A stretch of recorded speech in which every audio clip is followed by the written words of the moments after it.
you don't get trapped in the trivialities of, in safasif al-umur, the Arabs call it, low things. Tarbisu iblis.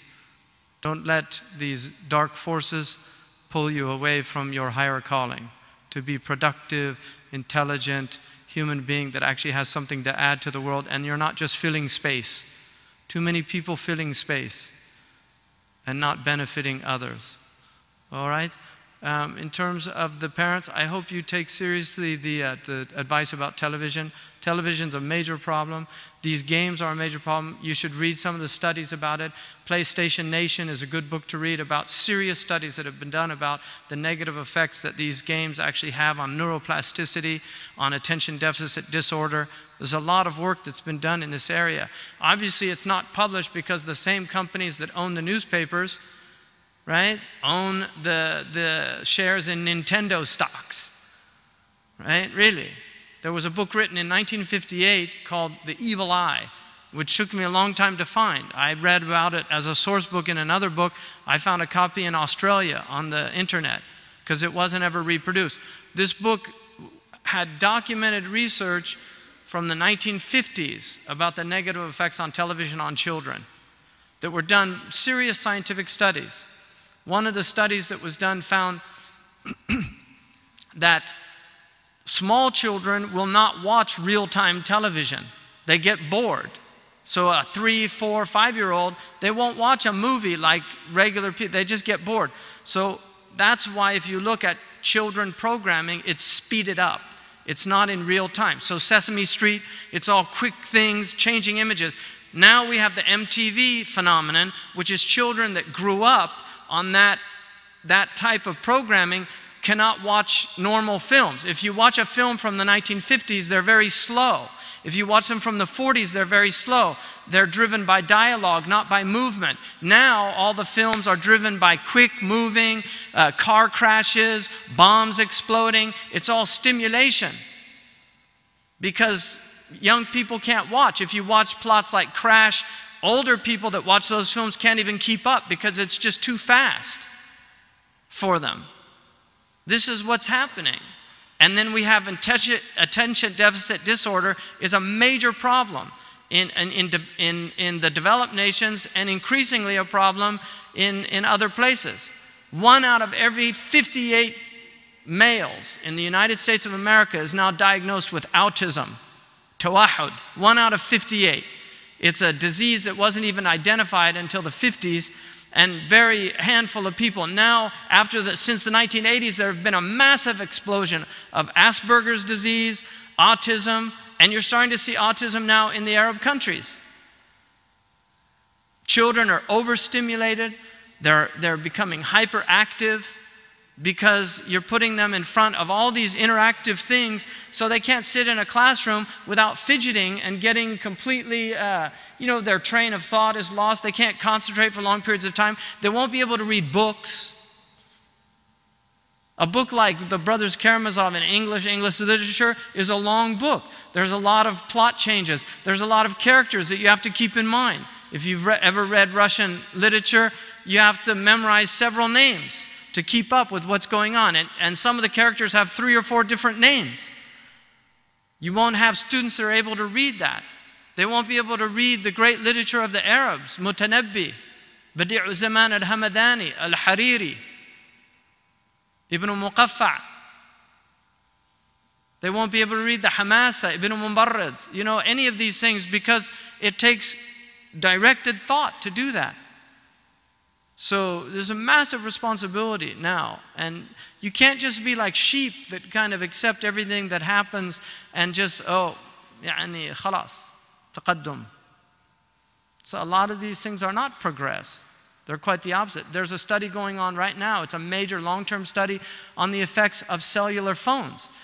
But the American Association of Pediatric Physicians says that children, before their skulls are developed, shouldn't be using cell phones because the skull is too thin and the radiation is reaching their brain at higher levels. We don't know if they're going to have tumors in 10, 15, 20 years because this is a guinea pig generation.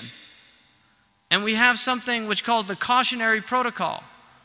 The cautionary protocol, which is used by Europeans and Canadians and the Americans just because of our kind of capitalistic enterprise and stupidity, refused to follow that cautionary principle. The cautionary principle states, if you're unsure about the harmful effects of something, then you should have precautionary measures before you actually do it until you find out whether or not it's harmful. If in the volcano in Europe, that was based on the precautionary principle because the Europeans practiced that. A lot of the American commentators were saying they should have let the airplanes fly, but the Europeans were saying no. We don't want to risk airplanes crashing and people dying because we're not sure the effects of these the volcanic ash is going to have on these airplanes yet. That's intelligence. It's intelligence. خُذُوا حِذْرَكُمْ. You know, be precautious. So you have to really think about what's happening because you're going to have problems with your children before you know it if you don't. And in Korea now they're thinking about banning broadband after 10 o'clock because so many of the Korean children are addicted to these video games and they're flunking out in school, having major problems. These are social problems that are going on all over the planet, and they're new social problems, and they're not being addressed intelligently, and a lot of the parents are completely ignorant about them. So that's all I have to say right now. If anybody has any comments or questions, you can feel free. And any of the young men out there, if you have any questions, feel free. Okay. Go ahead. You're the only one with your hand up. Go ahead. Yeah.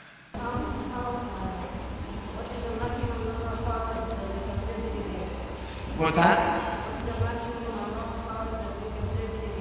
Video games, there's several now. Young people have died from playing video games for extended periods of time. Literally, one child in Japan had a heart attack because he kept playing for several days and couldn't stop. I mean, obviously, the majority of kids aren't going to be doing that, but there are kids that get addicted or early. I personally, my kids don't play any video games. I just don't have them in the house. You know, sometimes they go to their friend's house and they do things, but I would not recommend video games personally. I know it's, some people think, you know, it's unreasonable, but I've read too much of the research about it. You know, I wouldn't do video games. I don't think they're healthy. And a lot of them, you know, they're just total waste of time. There's nothing educational about them at all. Go ahead. Yeah. I mean, look, you know, when I was a kid, you went out and played. You know, you did things. You went out and played. I mean, it's much more. Life is much more interesting than a video game. Really, I lived with Bedouin kids in the Sahara. They're some of the happiest, well-adjusted kids I ever met. They spend their whole time outside, outdoors. You know, go outside and play. Say it's too hot or something like that. Get used to the heat. You know, really, get used to the heat. Most of you are Arabs. The Arabs say, "Ash-shamsu hammam al-Arab." The sun is the sauna of the Arabs. Arabs, that's why your skin color is the way it is, so you can go out in the sun. I can't go out, I get skin cancer. God knows what He's doing, where He put people and how they look and how they can handle their environments. You guys all in air conditioning. I lived in Al Ain for 4 years without air conditioning in a cinder block house.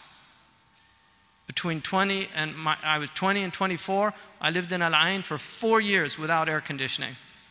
The whole time, because I don't like air conditioning. Half these guys are getting rheumatism now. You know, look at the older people in this country. They're all suffering, all having problems. These things aren't, you know, you guys are gonna, you'll see eventually. But, you know, أَخْشَوْشِنُوا فِإِنَّ النِّعْمَةَ لَا تَدُومُ.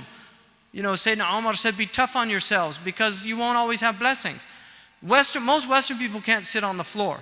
If you see Western people try to sit on the floor, their knees are all, they can't put that, they don't have any, why? Because they never sit on the floor. They always sit on chairs. I've been sitting on a floor all my adult life since I became Muslim. I can sit on a chair if a chair is there, but at my house I sit on the floor because I choose to. I can do a full lotus at my age. There's a yoga position that most young people can't do. It's only because I've always been sitting on the floor, so I have elasticity. Now there was just a study done about just stretching and how important stretching it was. You can learn things from cats. Have you ever watched cats? Cats are always stretching, you know.